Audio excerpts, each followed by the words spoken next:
Saygıdeğer arkadaşlarım, bu Tayyip ve onun kaset tutsağı, kaçak sarayının arkadan bohçalısı Bahçeli Hafız'ın 1 Ekim'de başlatmış oldukları bu yeni Kürt açılımı için ne demiştik biz? Bu BOB'un Türkiye ayağının uygulamaya konulmasının atılmış ilk somut adımıdır demiştik ve bu açılımın buyruğunu ABD emperyalist haydudu vermiştir Tayyip'e ve Bohçalı'ya demiştik arkadaşlar. İşte bizim bu tespitimizin ne kadar doğru olduğu o günden bu yana, yani Ekim'den bu yana yaşanan olaylarca da tekrar doğrulanıyor. Şimdi buna bir kanıt olarak da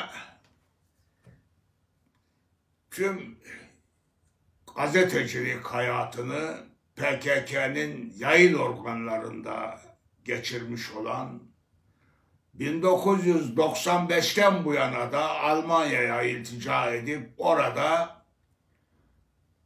PKK'nın yayın organlarının yöneticiliğini yapmış olan ve halen de yapmakta olan Günay Aslan adlı hafızın şu videosunu bir izleyelim arkadaşlar. Bir Öcalan'ın çağrısına uygun bir biçimde bir silah bırakma olacak. Fakat orada da farklı tartışmalar da var. Yani gelecek orada silahlarını bırakacak olan gerillalar o silahları kimseye teslim etmeyecek. Öyle anlaşılıyor ki silahlar imha edilecek, yakılacak ya da kırılacak. Çünkü silah teslim etmek de çok ağır bir şeydir. Yani böyle hani silahıyla var olmuş bir hareket. Silahın onur olduğunu, namus olduğunu söyleyen bir halk gerçekliği var. Dolayısıyla böyle götür silahını savaştığın kişiye teslim et gibi bir yaklaşım ben de beklemiyorum. Uygun da olmaz. Çünkü bu Kürtlerde bir travmadır. Bütün Kürt isyanları sonrası yaşanan gelişmeleri de bildiğimiz için. Fakat silahların sembolik olarak imha edilmesi, yakılması bir gerçekliktir. Ama şöyle de bir beklenti içerisinde kimse girmesin. Gerillalar kuyruğa girecekler. Teslim olup işte ya geri gidecekler ya Türkiye'ye gidecek. Böyle bir şey yok. Kürtlerin sonuçta Rojava'da ve Roşilat'ta örgütlü silahlı güçleri de olacak. Dolayısıyla bazı güçler ve bazı güçlerin elindeki silahlar ister istemez Kürt kardeşleriyle paylaşılacak. Doğru olan da odur zaten. Fakat bunlar dediğim gibi çok manipüle ediliyor, çok tartışılıyor. Bu tür tartışmalara girmemek lazım. Dolayısıyla sürece bir açıdan da böyle yaklaşmak gerekiyor. Bunun gerekli adımları Türkiye tarafından olumlu karşılanırsa öyle anlaşılıyor ki yani önemli, olumlu bir dönem başlayabilir. Her şey Kürtlerin tek taraflı adımlarıyla, tek taraflı çabalarıyla ilerlemez. Geçmiş süreçleri de biliyoruz. 93, 96, 99, 2013, 2011 oraları da biliyoruz. Dolayısıyla sorumluluk Türkiye Cumhuriyeti Devleti'ndedir. Büyük ihtimalle Öcalan da PKK'da Türkiye Cumhuriyeti Devleti'nin içinde bulunduğu sıkışıklığın da farkındadır. Onları bir parça daha rahatlatmak adına, onları bu süreçte biraz daha cesaretlendirmek adına bu özverili diyebileceğimiz tek taraflı adımları atıyorlar. Ne diyor arkadaşlar? Öyle PKK'nın silah bırakması falan yok diyor. Ama sembolik olarak bir takım silahlarını imha edecek, yakacak diyor. Bizce de bunlar artık kullanılmaz hale gelmiş, arızalanmış, çaptan düşmüş, tırışka malzemelerden oluşacak arkadaşlar. Ama gerisini bütünüyle İran'daki PKK ve Rojava dedikleri Kuzeydoğu Suriye'deki PYD, YPG Kürdistan'la aktaracak diyor. Açıkça, netçe arkadaşlar. Ve bu sembolik silah yakma işini de diyor, şu anki TC yöneticileri sıkışık durumda, dara düşmüş durumdalar diyor. Halk nezdinde yani. onları rahatlatmak için yapacak diyor. Yani arkadaşlar. Ya olay bu arkadaşlar. Ve PKK çevresini, Öcalan'ı, DEM'i, PYD'yi, YPG'yi ve bu konuda konuşan her yetkiliyi dinlerseniz ne diyorlar konuşmalarının ana fikir olarak? Biz galip durumdayız. Biz barış filan, masaya oturalım filan demedik. TC devleti geldi bize sizinle masaya oturalım, barış yapalım diye. Biz onun üzerine kendi şartlarımızı da koyarak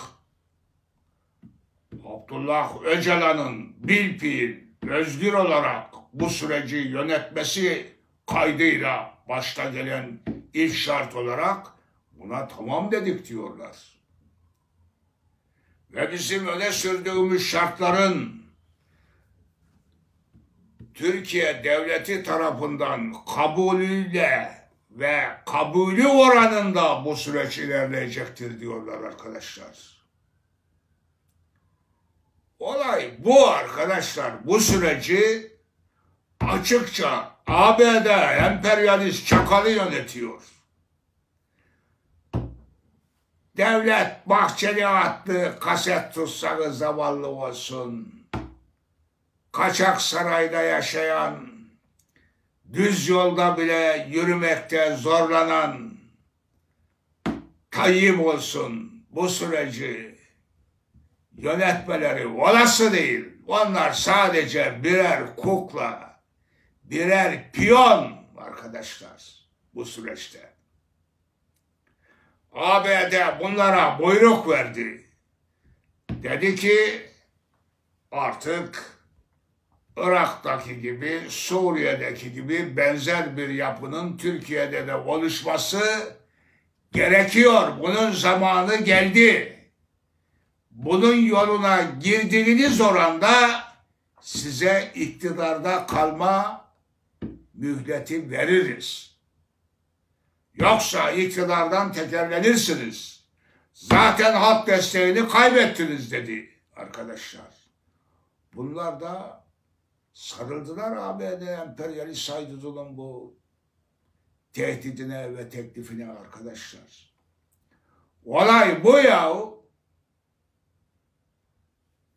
Ya bunu işte halkımız anlamıyor arkadaşlar. Çünkü muhalefeti oylayan yeni CHP'nin şefleri Özgür Özel ve Silivri'deki İmamoğlu Ekrem Nam hafızlar da bu sürece balıklama daldılar, atladılar arkadaşlar. Biz de bu kampanyanın içindeyiz. Bizi de yazın bu kampanyaya diye arkadaşlar. Çünkü onları da Amerika yönetiyor, oynatıyor ya. Ve onlar da atları gibi biliyorlar. ABD'nin buyruğuna girmeyen hiçbir siyasi hareket 1950'den bu yana bir iki küçük istisna dışında iktidar olamamıştır Türkiye'de. Çünkü 1950'den itibaren o haydut devlet ABD çakalı Türkiye'yi yarı sömürgesi durumuna düşürmüştür arkadaşlar. Türkiye'yi Türkiye yönetmiyor. O haydut ABD emperyalist devleti yönetiyor arkadaşlar. Bu gerçeği halkımız anlamadığı sürece defalarca kandırılmaya mahkum eder kendini arkadaşlar. Yaşanan süreç bu maalesef. Halkımız da ondan uyanamıyor, uyandırılmıyor arkadaşlar. Ondan uyandırılmıyor. Sürece doğrudan karşı çıkan kim vardı? Bir Zafer Partisi ve lideri Ümit Özdağ vardı. Tayyip de onu hemen Silivri zindanına alarak 150 günlük bir esaret süreci içinde teslim aldı. Diz çöktürdü, ayar verdi. Bizim çizdiğimiz sınırlar içinde oynayacaksın. Asla yaramazlık yapmayacaksın dedi. Bu ömrü boyunca devletin kucağında milliyetçilik oynamış olan Ümit Özdağ da buna razı oldu arkadaşlar. Dikkat edersek duruşmasındaki savunmasında da bu açıkça görüldü. Sonraki yapıp ettiklerinde de netçe görüldü arkadaşlar. Hem söylemlerinde hem eylemlerinde görüldü arkadaşlar. Ve bir de biz kaldık arkadaşlar. Bunun BOP süreci olduğunu yalnızca biz ortaya koyduk arkadaşlar. Bizim dışımızda bunun bir BOP'un Türkiye haritasının hayata geçirilmesi süreci olduğunu ortaya koyan olmadı. İşte belgeli literatürümüz ortada. 2014 yılında basmışız bu kitabımızı. İkinci baskısı da 2015'te yapılmış arkadaşlar. Ne demişiz? Yugoslavya, Irak, Libya, Suriye. Sıra sende Türkiye. İşte BOP haritası arkadaşlar. Ve daha önce de kanıtladığımız gibi bu PKK'nın doktrine ettiği insanlar aynı zamanda ve aynı oranda Türk düşmanı oluyorlar ve Amerikan kuklası oluyorlar. Ne diyor bu Kürt gençleri? Bizi Serok Obama diye sloganlar atıyorlar arkadaşlar. Evet arkadaşlar. Hep bu sloganları attırır PKK. Şimdi de bizi Serok Trump diye sloganlar attırıyor arkadaşlar. İşte biz de halkımıza gerçekleri böylece en cahil insanlarımızın bile kolayca anlayıp kavrayacağı açıklıkta ve bilimin ışığında, devrimci teorimizin ışığında, diyalektik, maddeci, mantık ve metodumuzun ışığında netçe ortaya koyunca bu Amerikancı üretilmiş medya tıpkı üretilmiş siyaset gibi başka bir deyişle alaycı kuşlar medyası da bize düşman oluyor arkadaşlar. Amerika gibi, Tayyipgiller gibi arkadaşlar aynı oranda.